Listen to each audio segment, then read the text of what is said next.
Nous avons d'abord travaillé à préparer un document prospectif.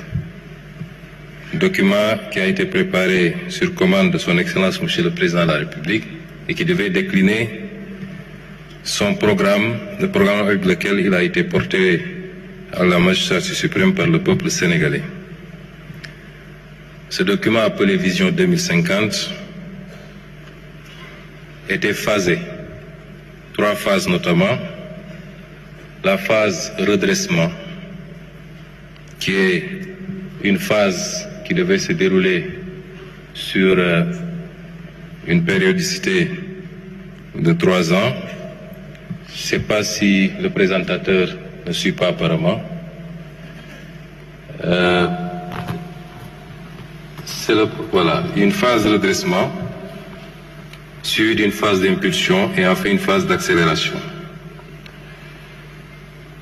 La phase de redressement devait nous permettre de partager la vision, de mobiliser les citoyens, de poser les premières bases de la transformation et d'engranger les premiers résultats de ce travail.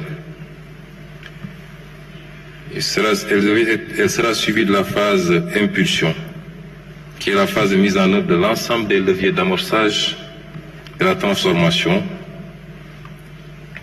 et de la poursuite de la mise en œuvre des stratégies filières.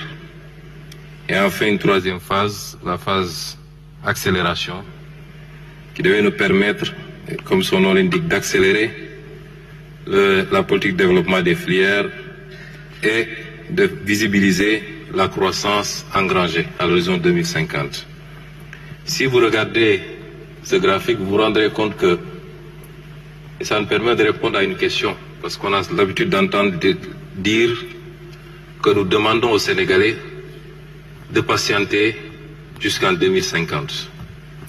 Si vous voyez les courbes qu'il y a au-dessus de ce graphique, vous vous rendrez compte que les phases ne s'excluent pas. La première phase, celle qui consistait à redresser, démarre évidemment en 2024 avec l'élection du président de la République et se termine quasiment à la fin de ce cycle, c'est-à-dire en 2029. Mais vous vous rendez compte que la courbe jaune qui suit, c'est-à-dire l'impulsion, n'attend pas qu'on ait terminé la phase de redressement. Dès le milieu du mandat, c'est-à-dire d'ici 2026, nous démarrons la phase impulsion qui prendra fin en 2034. Et la phase accélération